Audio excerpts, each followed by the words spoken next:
काशीपुर में नगर निगम मेयर पद का चुनाव ने कड़ाके की ठंड के बावजूद आरोप प्रत्यारोप की बरसात के साथ राजनीतिक गर्मी ला दी है।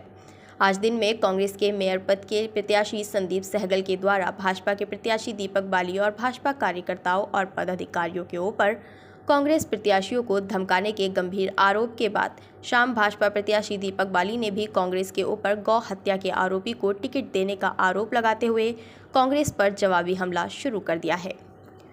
आपको बताते चलें कि आज नगर निगम में कांग्रेस पार्टी के मेयर पद के प्रत्याशी संदीप सहगल ने रामनगर रोड स्थित चुनाव कार्यालय पर प्रेस कॉन्फ्रेंस कर आयोजन कर भाजपा पर एक बड़ा आरोप मढ़ दिया है, जिसमें संदीप सहगल ने आरोप लगाया कि जिन 40 वार्डों में कांग्रेस के पार्षद प्रत्याशी चुनाव लड़ रहे हैं, उनके सामने भारतीय जनता पार्टी के कुछ लोग बैठने का प्रस्ताव रख रहे हैं।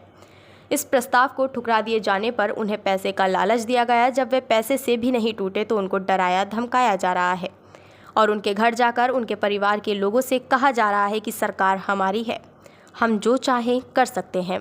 भलाई इसी में है कि ये लोग चुपचाप या तो भारतीय जनता पार्टी को समर्थन कर दें, अन्यथा इसका परिणाम भुगतान को तैयार रहें।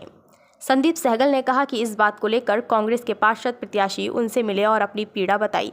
संदीप सहगल एडवोकेट ने चेतावनीपूर्ण शब्दों में कहा कि या तो वे लोग अपनी हरकतों से बाज आ जाएं, अन्यथा वो भी एक एडवोकेट हैं, उन्हें भी जवाब देना आता है। उन्होंने कहा कि भारतीय जनता पार्टी उनके सामने अपने आप को असहाय महसूस करने लगी है।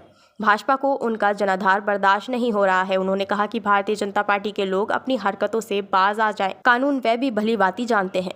इसी के साथ कांग्रेस प्रत्याशी संदीप सहगल एडवोकेट ने कहा कि अब तक काशीपुर की जनता को भारतीय जनता पार्टी बेवकूफ़ बनाने का काम करती आई है, लेकिन जनता अब बाखूबी जान चुकी है कि काशीपुर का विकास सिर्फ और सिर्फ कांग्रेस पार्टी ही कर सकती है। मैंने बताया तो कि हमारे कार्यकर्ताओं के ऊपर, मेरे ऊपर जो भी उन्होंने कहा है, मुझे उसका दुख है, बहुत ज्यादा दुख है, क्योंकि वो मेरे भाई की तरह है। अब हुआ ये है कि आरोप का तो मुझे पता नहीं, एक आरोप उन्होंने लगाया कि मैंने भी किसी से कहा कि मेरी इज्जत का सवाल है।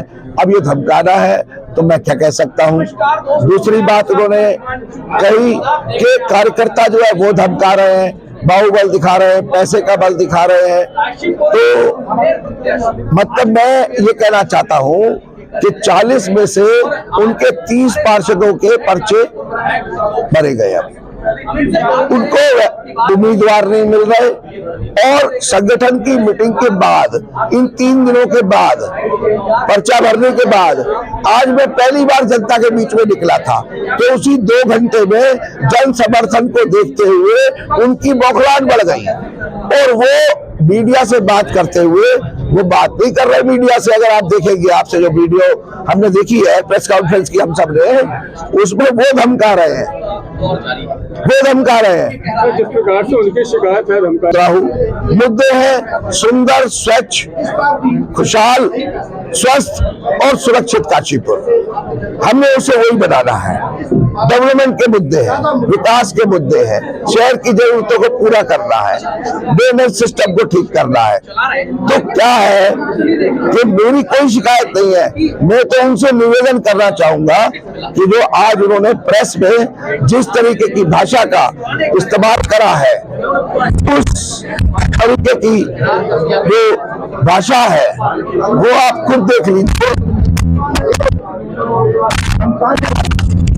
तो मुझे लगता है कि वो मेरे भाई की तरह है और उन्हें ये भाषा इस तरीके से इस्तेमाल नहीं करनी चाहिए। उन्होंने कौन सी दुकान खोल रखी है? मैं तो एक बात साफ बताऊं, भारतीय जनता पार्टी का एक भी कार्यकर्ता अपनी मां समान गौ माता की हत्या नहीं होने देगा। वो जो शासन लाना चाहते हैं ना कि यहाँ पर गो कशी के नेताओं को टिकट देकर और वो ये काम यहाँ पर शुरू कराएंगे, तो ये नेताजी की इच्छा पूरी नहीं होगी। वो बौखलाहट में आरोप प्रत्यारोप लगाकर इस चीज में उलझाना चाहते हैं, लेकिन मैं और मेरे नेता और मेरे कार्यकर्ता इन सब चीजों में नहीं उलझेंगे। हम जनता के पास जाकर सिर्फ डेवलपमेंट की बात करेंगे, उनसे कहेंगे कि आज की तारीख में हमें युवा और विजयी मुख्यमंत्री के रूप में श्री पुष्कर सिंह धामी जी का सानिध्य प्राप्त है। उनके नेतृत्व में अब काशीपुर के लिए जो जो जरूरतें जो जो इसके विकास के लिए चीजें हैं वो सब उनसे लेकर आएंगे। मैं तो इस वादे को लेकर जनता के बीच में उतरा हूं और मैं इसी वादे पे बात करूंगा।